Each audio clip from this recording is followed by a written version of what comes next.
मत्ती अध्याय 1। इब्राहिम की संतान, दाऊद की संतान, यीशु मसीह की वंशावली। इब्राहिम से इसहाक उत्पन्न हुआ, इसहाक से याकूब उत्पन्न हुआ,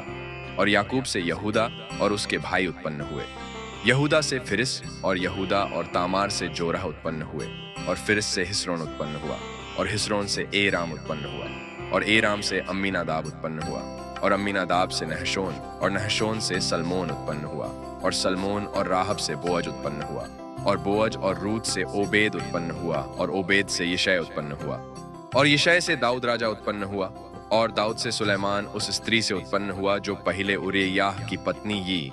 और सुलेमान से रेहबाम उत्पन्न हुआ, और रेहबाम से अबीय्याह उत्पन्न हुआ, और अबीय्याह से आसा उत्पन्न हुआ, और आसा से यहोशाफात उत्पन्न हुआ, और यहोशाफात से योराम उत्पन्न हुआ, और योराम से उज्जियाह उत्पन्न हुआ, और उज्जियाह से योताम उत्पन्न हुआ, और योताम से आहाज उत्पन्न हुआ, और आहाज से हिजकिय्याह उत्पन्न हुआ,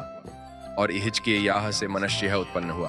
और मनश्शेह से आमोन उत्पन्न हुआ, और आमोन से योशिय्याह उत्पन्न हुआ, और बंदी होकर बाबुल जाने के समय में योशिय्याह से यकुन्याह और उसके भाई उत्पन्न हुए। बंदी होकर बाबुल पहुंचाए जाने के बाद यकुन्याह से शलतियेल उत्पन्न हुआ, और शालतियेल से जरूब्बाबिल उत्पन्न हुआ, और जरूब्बाबिल से अबीहूद उत्पन्न हुआ, और अबीहूद से इल्याकीम उत्पन्न हुआ, और इल्याकीम से अजोर उत्पन्न हुआ, और अजोर से सदोक उत्पन्न हुआ, और सदोक से अखीम उत्पन्न हुआ, और अखीम से इलीहूद उत्पन्न हुआ,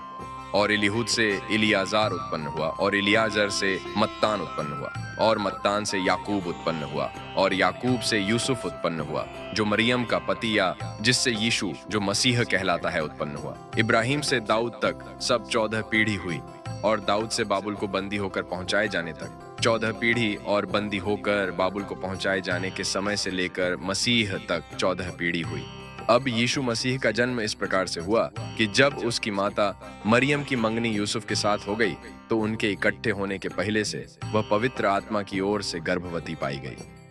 सो उसके पति यूसुफ ने, जो धर्मी था और उसे बदनाम करना नहीं चाहता था, उसे चुपके से त्याग देने की मनसा की। जब वह इन बातों के सोच ही में था तो प्रभु का स्वर्गदूत उसे स्वप्न में दिखाई देकर कहने लगा, हे यूसुफ, दाऊद की संतान, तू अपनी पत्नी मरियम को अपने यहाँ ले आने से मत डर, क्योंकि जो उसके गर्भ में है वह पवित्र आत्मा की ओर से है। वह पुत्र जनेगी और तू उसका नाम यीशु रखना, क्योंकि वह अपने लोगों का उनके पापों से उद्धार करेगा। ये सब इसलिए हुआ कि जो वचन प्रभु ने भविष्यद्वक्ता के द्वारा कहा था वह पूरा हो।